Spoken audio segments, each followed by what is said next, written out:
भी पे करना पड़ता है। इंटरेस्ट है ना वो टैक्स में डिडक्टिबल होता है, लेकिन शेयर का dividend rate of interest fix नहीं होता है।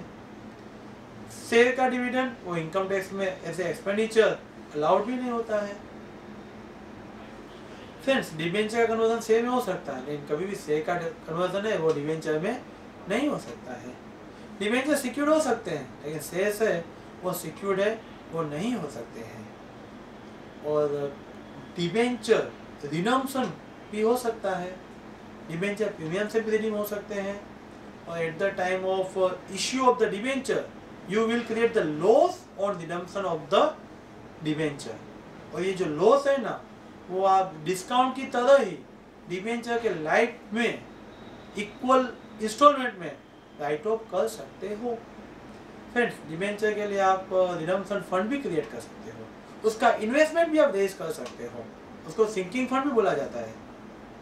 फ्रेंड्स, डिबेंचर का जो रिडम्पशन फंड है वो आप एवरी ईयर इक्विवेलेंट अमाउंट का PNL account debit to debenture fund create करते हो। बाद में उतना ही अमाउंट आप इन्वेस्ट करते हो। Debenture redemption investment account debit to bank fund create करने के टाइम पे PNL to debenture fund, investment के टाइम पे debenture fund investment to bank, ऐसी एंट्री एवरी ईयर पास होता है। लेकिन फ्रेंड्स, फर्स्ट ईयर में interest on investment of debenture नहीं होता है, लेकिन second year onwards interest on redemption of debenture investment will be there. तो पहले आपको इंटरेस्ट लेना है, आप इंटरेस्ट के लिए bank account debit to interest income और डिबेंचर इन्वेस्टमेंट करोगे।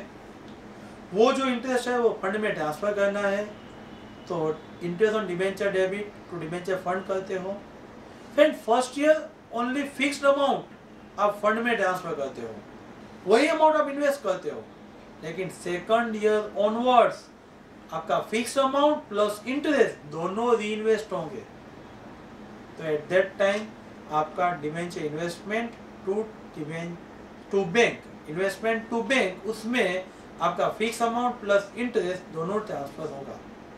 फ्रेंड्स, लास्ट ईयर में आप इन्वेस्टमेंट सेल करते हो, इन्वेस्टमेंट प्रॉफिट से भी सेल हो सकते हैं, लॉस से भी सेल हो सकते हैं।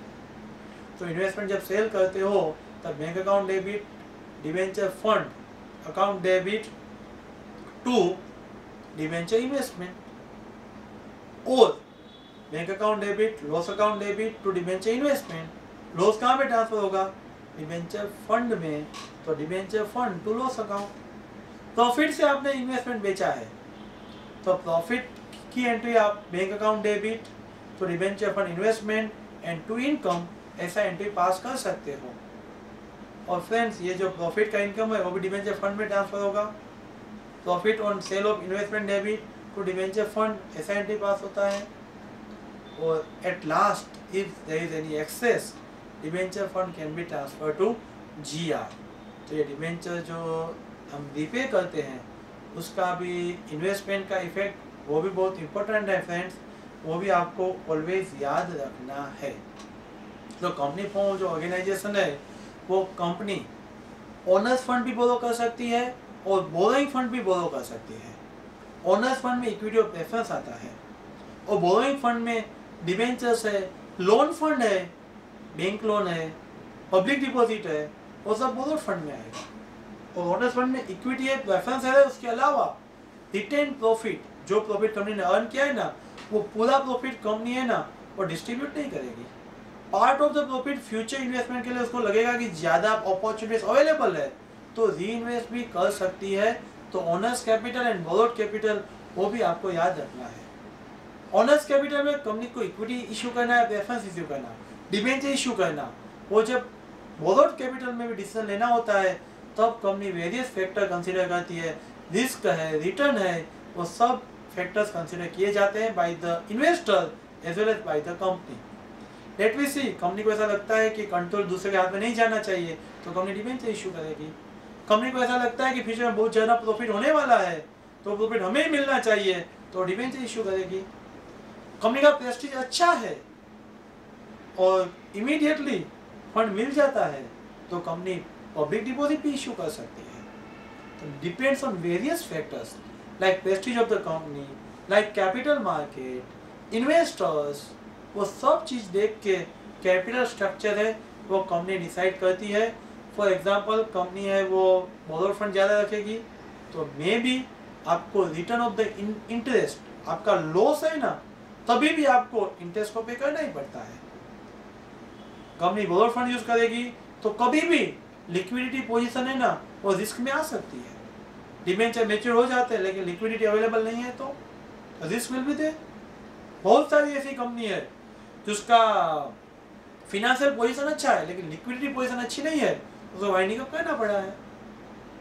तो डिबेंचर इश्यू करना तो ये सब फैक्टर आपको डिसाइड करना होता है। हमारा अर्निंग इमीडिएटली होने वाला है कि हमारा लॉन्ग जेस्टेशन पीरियड है, हमारा अर्निंग बहुत लंबे टाइम के बाद होने वाला है। अर्निंग बहुत लंबे टाइम के बाद होने वाला है तो आप डिबेंचर इश्यू करके इमीडिएट रिस्क बढ़ाना नहीं चाहोगे, तो आप सेविंग प्रीफर करोगे। तो फ्रेंड्स कैपिटल स्ट्रक्चर डिसाइड करना है वो भी आपको बहुत इंपॉर्टेंट चीज़ है। तो again thank you very much for giving your crucial time. I want to say my next schedule that is tomorrow same topic share capital transaction for the Gujarati medium student, that is the 27th Feb, again 28th Feb for English medium student, and again 1st March for Gujarati medium, 2nd March for English medium, 3rd March for Gujarati medium student. We will see the next topic, that is the ratio analysis, partnership as well as debentures। ये सब topic हम next schedule में देखने वाले हैं। आपको मालूम है फ्रेंड्स पार्टनरशिप है वो भी आपके लिए बहुत ही इम्पोर्टेंट टॉपिक रहता है। तो पार्टनरशिप में भी वेरियस टॉपिक है, एडमिशन है, रिटायरमेंट है, प्रॉफिट रेशियो फाइंड करना है, गुडविल का कैलकुलेशन करना है, आपको डिसोल्यूशन ऑफ द फॉर्म करना है, ऐसे बहुत सारे लेंथी टॉपिक है वो भी हम नेक्स्ट लेक्चर में डिस्कस करेंगे। रेशियो एनालिसिस है तो रेशियो में भी वेरियस टाइप ऑफ रेशियो है, आपको मालूम है लिक्विडिटी पोजीशन के रेशियो है, करंट रेशियो है, क्विक रेशियो है, सॉल्वेंसी रेशियो के लिए आपको रिटर्न ऑन इन्वेस्टमेंट है, रिटर्न ऑन कैपिटल एम्प्लॉयड है, वैसे प्रॉफिटेबिलिटी रेशियो में जीपी रेशियो है, ऑपरेटिंग प्रॉफिट रेशियो है, एनपी रेशियो है। ये सब रेशियो एनालिसिस है ना वो भी आपको बहुत यूजफुल होता है। Friends by seeing the ratio any one can read the financial statement. तो reading of the financial statement is also useful in theory as well as practical. आप पीएनएल एंड बैलेंस शीट देख के decide कर सकते हो weather company में आपको investment करने जैसा है या नहीं। तो ऐसे हम जो टॉपिक है वो हम सेम शेड्यूल नेक्स्ट लेक्चर में डिस्कस करने वाले हैं। तो थैंक यू वेरी मच आपका क्रूशियल टाइम दिया उसके बदल। Again wish you all the best for your exam. You must achieve, you should achieve your old dreams. ऐसी हम सब की शुभेच्छाएं हैं। Thank you very much.